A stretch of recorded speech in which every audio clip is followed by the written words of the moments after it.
How's it going, everybody? Welcome back, welcome back.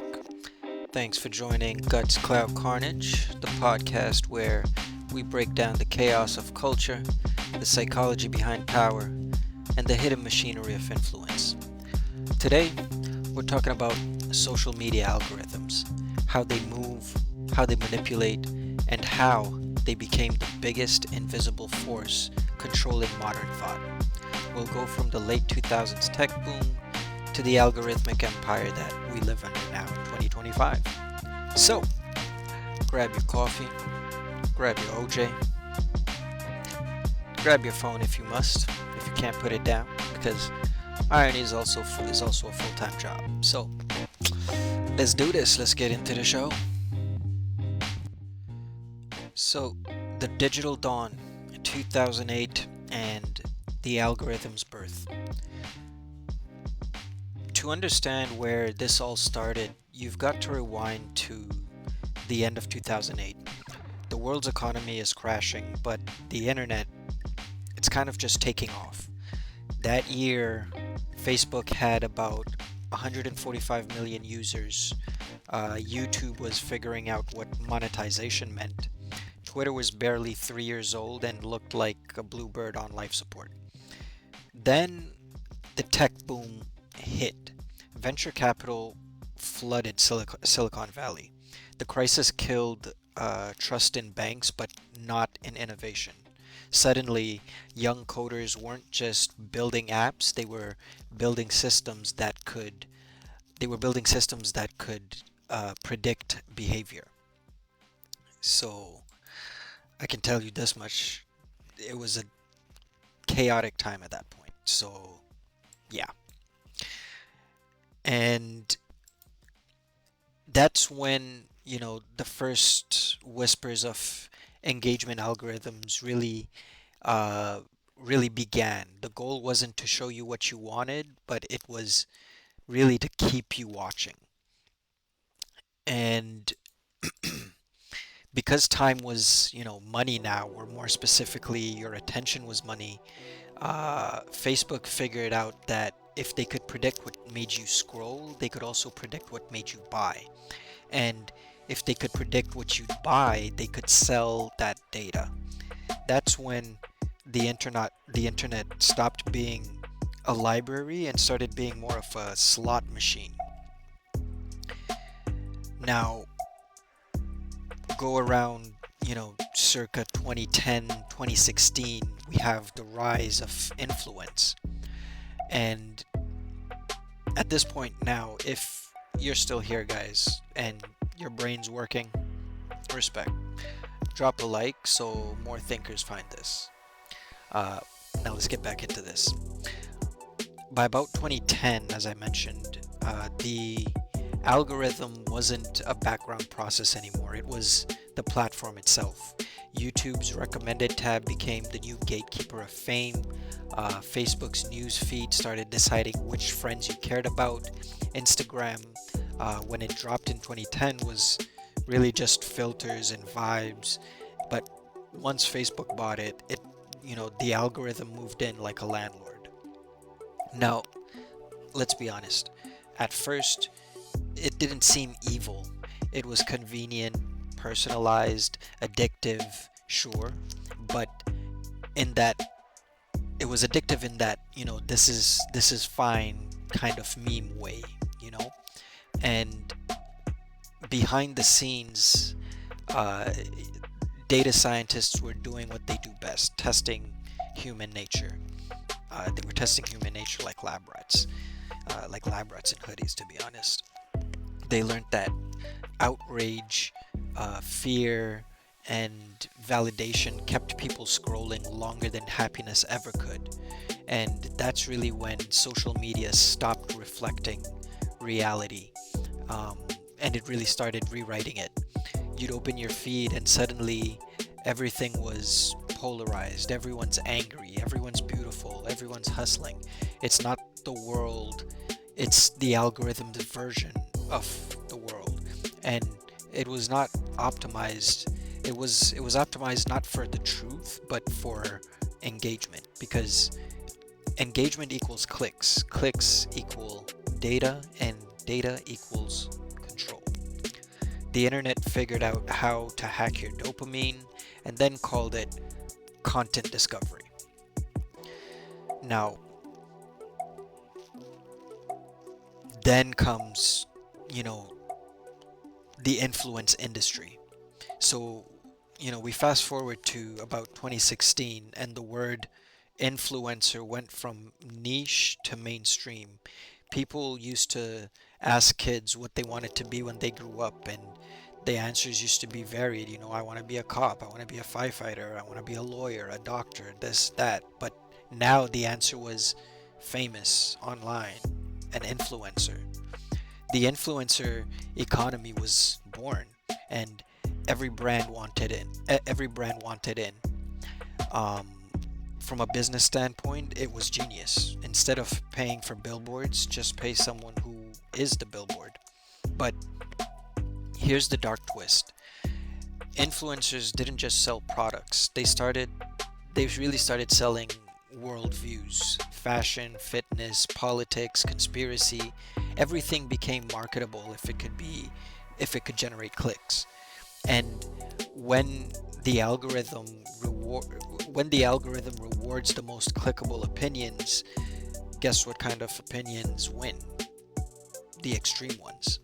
That's when you saw entire echo chambers rise up, not because people planned it that way, but because the algorithm decided it was profitable to divide them.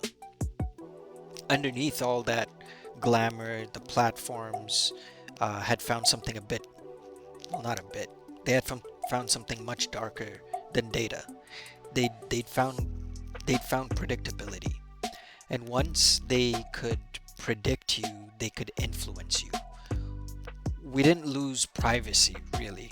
We traded it in for convenience and dopamine hits.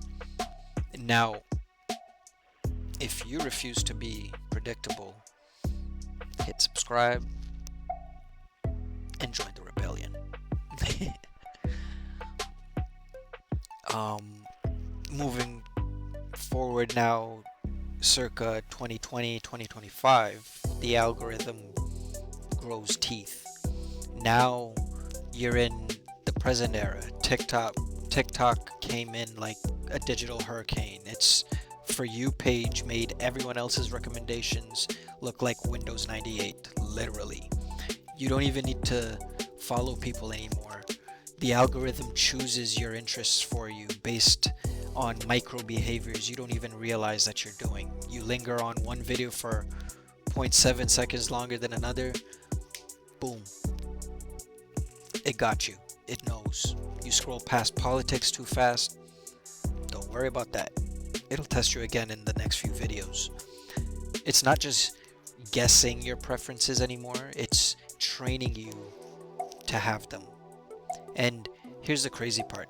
That same structure is now influencing a global culture. Fashion trends, political outrage, memes, even slang. They all emerge from algorithmic microbubbles and echo back into the real world. This is when we really are categorizing, for example, Gen Z and Gen Alpha as being completely and totally different from the millennial generation and before, because everything in terms of, once again, fashion trends, political outrage, memes, even slang, and we see this when they speak, they're all over the world. Kids are now using, what's the new one there, 6-7 or things like that. So that used to be more localized, more communal, where the slang was more where you're from. But now, as we see from these algorithmic micro bubbles, they echo back into the real world. And so we're seeing that with these new generations. What used to really be word of mouth is now word of algorithm. In the Western world, this is more than digital entertainment. It's social engineering at scale. Every scroll is a physical transaction. You give data, it gives dopamine. And the scariest part, you think that you're in control. We don't have influencers anymore. We have algorithmic priests preaching to personalized congregations, really looking at like niche echo chambers. Tell me in the comments, how do you think the algorithm is shaping culture or just exposing who we already are? You tell me. Now, kind of exploring why, why players don't need to gamble in the modern age.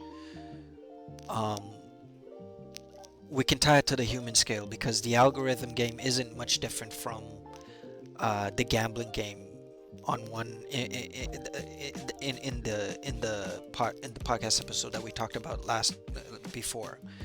It's the same addiction loop, just wearing digital clothes. So 5 real reasons why gambling in any form, whether it's money, attention, or clout. First of all, it's not worth it for the players, fighters, or creators in the first place. The house always wins.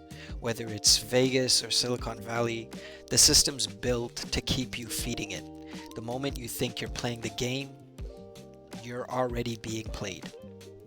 Addiction disguised as ambition. The algorithm rewards you just enough to make you chase more. It's like a slot machine psychology turned into a business model. Emotional bankruptcy basically coming next. And of course, you can get rich in followers and still be broke in peace of mind. The algorithm doesn't care about your mental balance, and it really just wants you active. It starts giving you false feedback loops, and you start measuring worth through views and likes, digital illusions that reset every 24 hours. And it's like trying to build confidence out of sand. And you lose autonomy at the end of the day. And the more predictable you become, the less free you actually are. True power isn't in hacking the algorithm, it's in stepping outside of it. People love sending, wake up content to their friends, and at this point I would tell you to send this episode to one person who needs to unplug from the matrix for a second.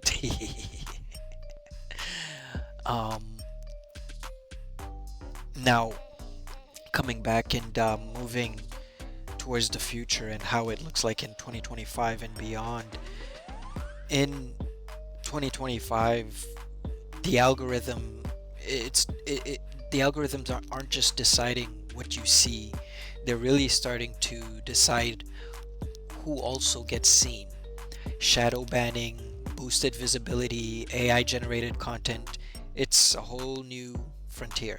And I mean, you could say that this has also crept its way into gaming.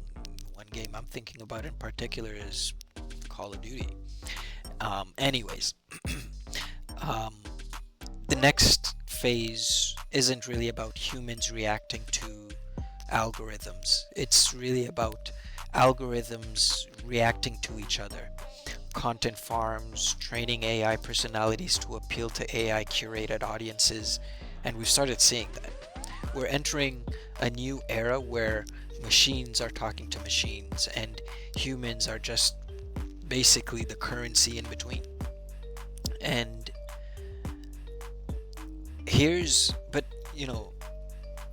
there's always pushback. And the only antidote to algorithmic influence is awareness. When you understand the machinery, you start to move differently. You stop chasing virality and start building value. And once you stop being predictable, the algorithm loses interest, kind of like your ex. So whether you're a fighter, a creator, or just someone trying to scroll without losing your sanity, remember this: every click trains the system, every share feeds the loop. You can't stop the algorithm, but you can choose not to be defined by it. So that was the algorithm. This is Guts Clout Carnage, episode 2. Stay sharp, stay unpredictable, and keep your soul offline every once in a while. Because in 2025, being offline is the new rebellion. And